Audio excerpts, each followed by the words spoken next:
السلام عليكم ورحمة الله، نتمنىكم تكونوا بخير وعلى خير وانتم كتشاهدوا هذا الفيديو. مرحبا بكم في قناتي وقناتكم. اليوم نشارك معكم بريواس بالكاوكاو، طريقة بسيطة سهلة التحضير، ما كيتفرقعوا لا في قلي ولا في الفرن، يعني واحد الطريقة بسيطة وكيجيو ناجحين من اول تجربة. نتمنى كذلك ما تنسونيش بواحد لايك للفيديو، يعني غير لايك كتكون غير التشجيع فقط. دائما كنساو لي هذاك اللايك للفيديو. نتمنى فيديوهاتي يكونوا في المستوى وينالوا الاعجاب ديالكم. ونبداو على بركه الله بالطريقه ديال هاد البريواس. كناخذوا كيلو ديال الكاوكاو، هذا الحجم ديالو يكون كبير، ولا بغينا نخلطو نديرو ما بين الصغير والكبير نص كيلو والكبير نص كيلو، الصغير كيبقى لنا اختيار، يعني بحال بحال. عاده بالنسبه للتحمار ديالو كندخلوه الفرن يكون ما محمرش مزيان، ماشي نحمروه حتى يرجع حمر، لا، غير ياخذ لنا ديك القرمشه وديك القشره كتحيد لنا عن الكاوكاو. كنقيوه وصافي، وكنضيفوا له المكونات اللي هما 300 غرام ديال السكر فقط، ما نضيفوش كتر لان باش ما يجيوناش حلوين، مازال نديروهم في العسل. وشويه ديال المسكه الحره. المسكه الحره كتكون طحناها مع شويه ديال السكر.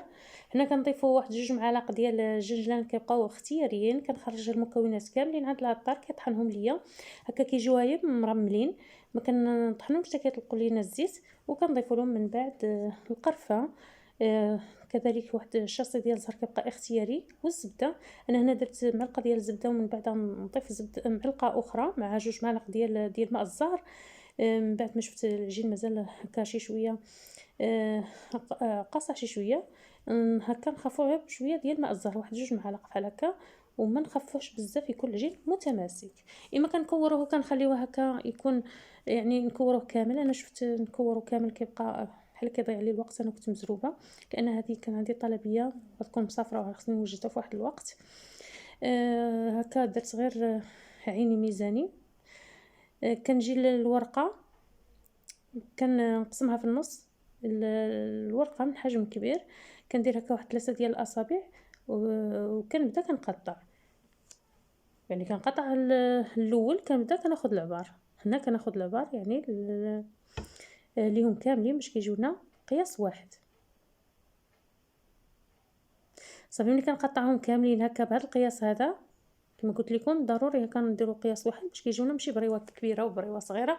كنحيدهم وكنبدا نحيد لهم الجناب ديالهم، لان الجناب كيكونوا شويه هكا قاصحين وما كيكونوش زوينين. صافي كندير ديك الاشرطه كاملين في بلاستيك، حيت الورقه ما خصهاش تنشف. الا نشفت لينا غتعذبنا وما تبقى كتقطع لينا. كنجيب هكا لهاد الاشرطه، كنبدا كنفرقهم على سطح العمل. ودائما الوجه ديال الورقه، الحرش كيكون هو غيكون لداخل، والملس غيكون كيجينا من الجهه ديال برا، يعني الوجه ديال البريواس. هنا ملي درت انا هاد البريواس كاملين في سطح العمل، غنجي غندهنهم بالزيت. الا كنا ندخلوهم للفرن، البريوات اللي غندخلوهم الفرن ندهنوا بالزيت، لان الورقه ما فيهاش الزيت. اما الا كنا غنقليوهم بلا ما ندهنوهم، لان الورقه كيكون فيها الزيت. هنا كما قلت لكم انا كندير غير عيني ميزان، كنقطع وكندير عيني ميزاني، كندير على هاد الاشرطه. بغينا نعبروهم كيبقى لنا الاختيار، يعني انا شفت انا نضيع الوقت هكا وديتها كندير عيني ميزاني. هنا كنحط على مشتوني في الجنب، وكنبدا كنضغط عليهم، نعمر القنوط. ضروري نعمروا القنوط كما تشوفوا معايا بحال هكا. كنضغط، كنحاول نعطيها شكل ديال مثلث بحال هكا، كنبدا كنتني وما كنخرجش لبرا نهائيا. المثلث يخرج لينا على الحافه ديال هاد الشريط، بحال كيجي معاه متساوي، يعني الجنب ديالو ماشي نيشان مع ديك الشريط. وهكا كنبدا غاديه كنتني، يعني من الجهه اللي كنتني، حيت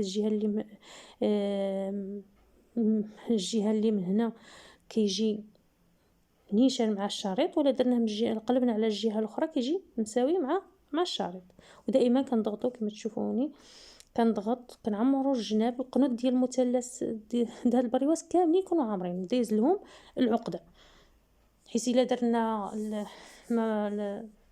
في واحد الجنب البريوات كيجيونا هكا خاويين، من الاحسن نضغطوا عليهم وحنا عاد نبداو كنكملوا الثني، يعني كنضغطوا في المرحله الاولى كنعمروا القناه. من بعد ملي كنسالي هادوك اللي كيكونوا عندي في سطح العمل كاملين، كنجي كنديرهم بيض ديال البيض، كندهنهم بدهن ديال بيض ديال البيض وكنلصق. هنا كما كتشوفوني كندير غير على الوجه هكا، راه ما كيوقع لهم والو. ولا الا كانت الورقه هكا ما زويناش واخا نخليهم هكا، بغينا الا كانت الورقه مطوعانه ومزيانه وندهنهم بالبيض ديال البيض، كندخلوهم للداخل كما تشوفوني بحال هكا كندخلوهم. ولكن انايا شي مرات ما كندخلهمش لانني هاد تدخل للداخل كياخذ لي شويه ديال الوقت، واكثريه يعني كنديرهم غير هكا، كندهنهم ما كيتحلوا حتى شي حاجه. من بعد كنضغط عليهم، ضروري نضغط عليهم بحال هكا باش كيجيونا واحد البريوات الشكل ديالهم زوين، كيجيو هكا عامرين، كيجيوش هكا مسطحين هكا، ما كيجيوش عامرين. من الاحسن يكونوا هكا. الصراحه راه كاين واحد الفرق ملي كنضغطوا عليهم من الجناب، كنجي واحد الفرق بين البريوه خليوها هكاك البريوه كنضغطوا عليها من الجناب. بالنسبه للمحنشات الورقه كنقسمها على شكل ديال المثلث. المهم الفيديو غيكون من بعد، غيكون فيه تفصيل اكثر، يكون ان شاء الله فيديو جاي ندير معكم محنشات صغار ومحنشه كبيره. هنايا كما كتشوفوني ورقه كتكون على شكل مثلث، كنحيد الراس ديال المثلث، فانا كنحيد الراس ديال المثلث. وكنبدا كندير هذيك ندير حريبلاس من العقده، يكون هذوك الحريبلات يكونوا رقاق، وكنبدا كنلف من بعد كنلوي على شكل ديال حلزون. ولكن باش نلفها بحال هكا راه ضروري كندور غير بشويه وانا غاده مع العقده، كنضغط عليها شويه بشويه باش ما كتقطع ليناش الورقه، راه غتقسم لينا في النص الا يعني كلفنا عليها او زيرنا على الورقه. كما تشوفوا بحال هكا كنبدا كنلف بحال هكا،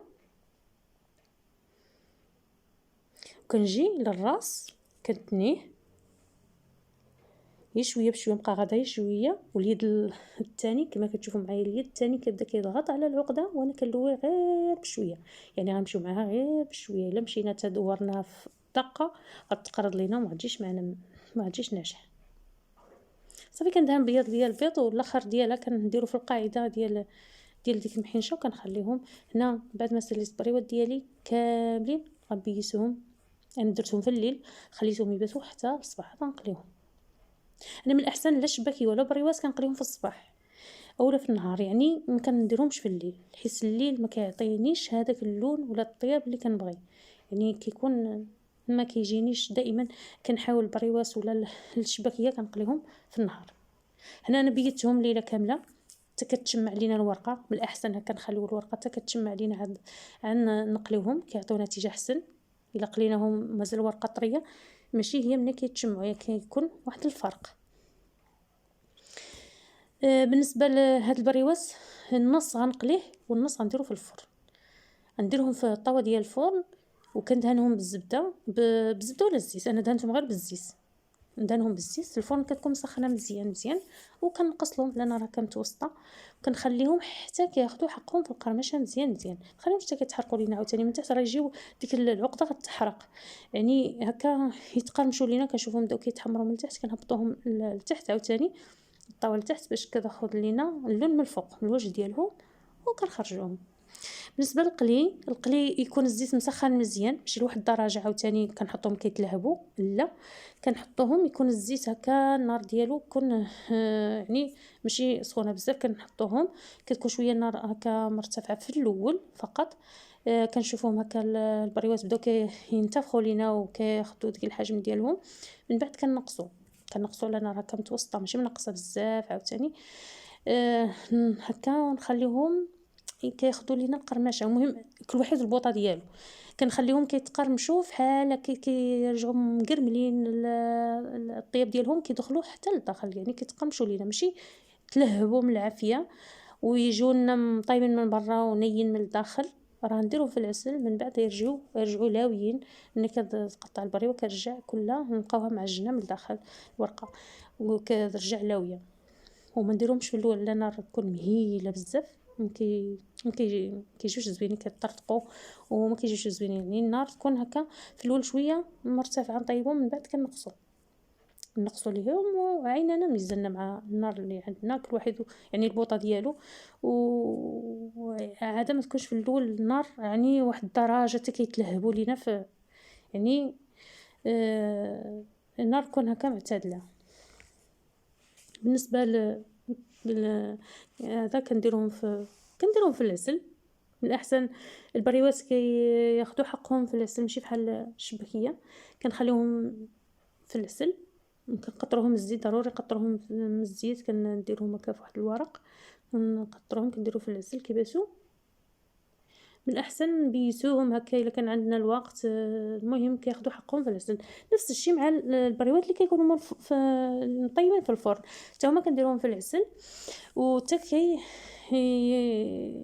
يشربوا لينا العسل مزيان مزيان. انا هنايا قليتهم في الصباح، درتهم في العسل، خليتهم باسوا ليله كامله عاوتاني في العسل حتى لغدا عاد قطرتهم ودرتهم في وقطروا ليا مزيان مزيان. درتهم في البواطات اللي كما قلت لكم راه كاس واحد الطلبيه. و الطلبيه هذه يعني كانت مسافره وراني يعني كنت مزروبه واخا هكاك، يعني عطيتهم الحق ديالهم درتهم عطيتهم حقهم في العسل. خليتهم حتى باسوا هذيك الليله كامله في العسل حتى لغدا عاد عاوتاني قطرتهم ودرتهم في البواطه ديالهم. يعني العكس ديال الشباكيه. ماشي الشباكيه كنعطلوها شي شويه في العسل كنحيدوها، اما البريوات كما بقاو في العسل راه احسن. بالنسبه للعسل كتكون العسل هكا ما كتكونش قاصحه بحال ديال الشباكيه، كتكون هكا خف شي شويه. والعسل هكا نديروها دافيه، هي دافيه شي شويه وصافي. وكنخليهم حتى كيبردوا كنديرهم في البواطاس ديالهم وكنخليوهم. هنا بالنسبه للتزيين درت اللي بالجنجلان، كاين بالكاوكاو كونكاسي، كاين بهذا داكشي اللي بقى ليا ديال الورقه، قطعته بالمقص قرمشته في الفرن وبه باش زينت. ان شاء الله غتشوفوا الطريقه في الفيديو الجاي. شوفوا معايا كيفاش كيجيو من الداخل، كيجيو مقرملين معلكين من الداخل، الورقه مقرمله، ما كيجيو لا محروقين لا حتى شي حاجه. الا فوتنا فيهم الطياب راه كييبسوا لينا، يعني من الاحسن باش يجونا بحال هكا. يعني ما نفوتوش فيهم في الطياب في القلي، يعني نعرفوا كيفاش نقليوهم، ردوا البال في النار في الاول. بالنسبه للحنشات هادشي اللي درت. ان شاء الله ندير فيديو انا نزيد واحد الخلطه واحده اخرى ان شاء الله نشاركها معكم. هنا وصلنا لنهايه الفيديو، نتمنى فيديو اليوم ينال الاعجاب ديالكم. السلام عليكم الى